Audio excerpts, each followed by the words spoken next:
Basic ज्ञान के अगले एपिसोड में आपका बहुत बहुत स्वागत है। आज जो हम टॉपिक कवर करेंगे उसमें पहले हम जानेंगे कि टाइम फ्रेम्स क्या होते हैं और इसका कैसे इस्तेमाल किया जाता है।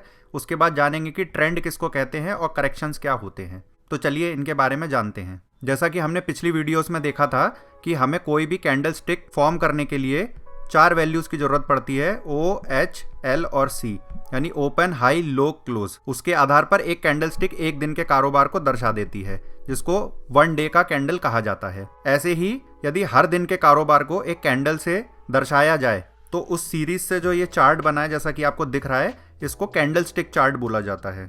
तो जब भी किसी कैंडल स्टिक चार्ट के अंदर यदि एक कैंडल एक दिन के कारोबार को प्रदर्शित करता है तो उस केस में इसको डेली का चार्ट बोला जाएगा।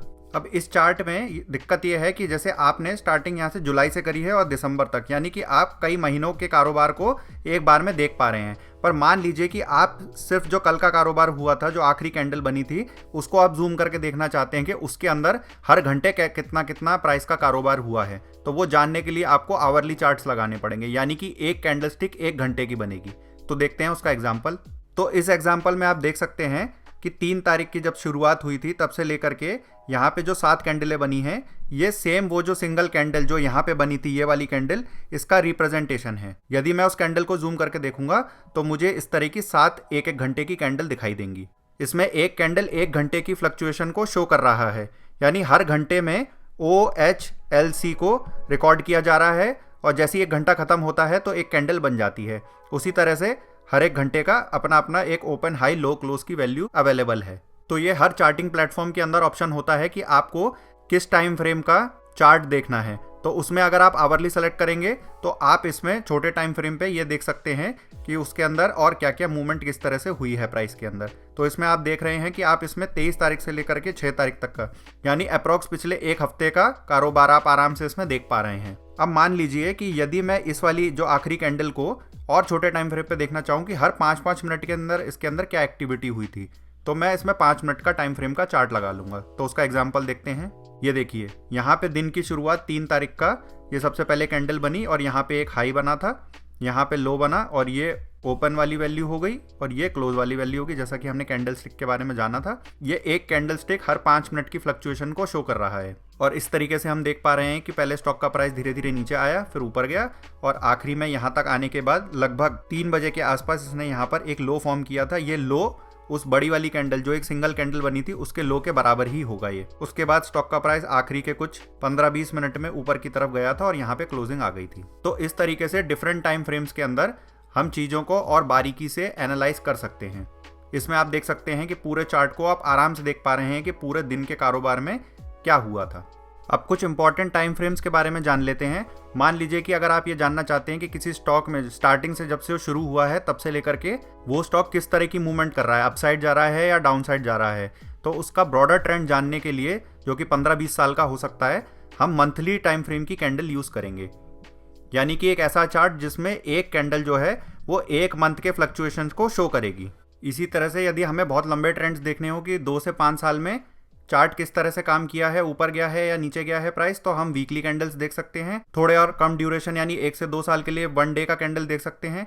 इसी तरीके से अलग अलग टाइम फ्रेम के लिए यहाँ पे लिखा हुआ है कि कौन से टाइम फ्रेम के लिए कौन सा चार्ट देखना ठीक रहता है। अब जैसे मान लीजिए कि कोई इंटरडे या 1 डे से लेकर के 5 दिन तक का कोई कारोबार करता है तो उसको 1 से लेकर के 5 मिनट की कैंडल देखना सही रहता है। अब जानते हैं कि ये ट्रेंड क्या होता है और करेक्शन क्या है। तो ट्रेंड का मतलब है कि किसी भी टाइम फ्रेम के अंदर, जिस भी टाइम फ्रेम के अंदर आप काम कर रहे हैं, उसमें एक दिशा में प्राइस के मूवमेंट को ट्रेंड कहा जाता है। यानी कि मान लीजिए कि आपने डेली का चार्ट लगा के रखा हुआ है, 1 डे की कैंडल एक कैंडल है, तो उस केस में मान लीजिए प्राइस ऐसे ऊपर की तरफ जा रहा है तो उसको ट्रेंड बोला जाएगा। और ये जहाँ पे भी रुक जाएगा ट्रेंड, यानी कि मान लीजिए 2 तरीके से रुक सकता है, या तो ये प्राइस वापस थोड़ा सा नीचे आने लगता है या जो है वो प्राइस एक रेंज में फंस सकता है। तो ये दोनों ही केस को एक करेक्शन बोला जाएगा। यानी ये जो ट्रेंड जो चलना शुरू हुआ है उसको मार्केट बीच बीच में थोड़ा बहुत करेक्ट करती रहती है उस ट्रेंड को, तो इसको करेक्शन बोला जाता है। तो इसको एक प्रैक्टिकल एग्जांपल से समझते हैं। यहाँ पे एक एशियन पेंट का मैंने चार्ट लिया है, ये 1 डे का चार्ट है। इसमें यदि आपसे पूछे कि ट्रेंड कैसा चल रहा है इसमें, तो आप एक ब्रॉडर ट्रेंड ये बता सकते हैं कि अक्टूबर से यहाँ से स्टार्ट हुआ था ये, और ये अगले साल दिसंबर तक, यानी 1 साल 2 महीने तक लगभग ये अपसाइड की ओर ही जा रहा है। तो इसका मतलब इसका ट्रेंड अप ट्रेंड है। पर यदि कोई एक दिन से छोटे टाइम फ्रेम पे यदि काम कर रहा है, जैसे मान लीजिए कि कोई आवरली चार्ट के ऊपर काम कर रहा है, किसी ने 1 घंटे का चार्ट लगा रखा है, तो उसको ये और ज़्यादा क्लियरली दिखाई देगा। वैसे तो इस चार्ट में भी दिख रहा है, पर उसमें और क्लियर ये दिखाई देगा कि जैसे मान लीजिए यहाँ तक का जो है करेक्शन था ये, क्योंकि इसमें प्राइस ऊपर की तरफ नहीं गया।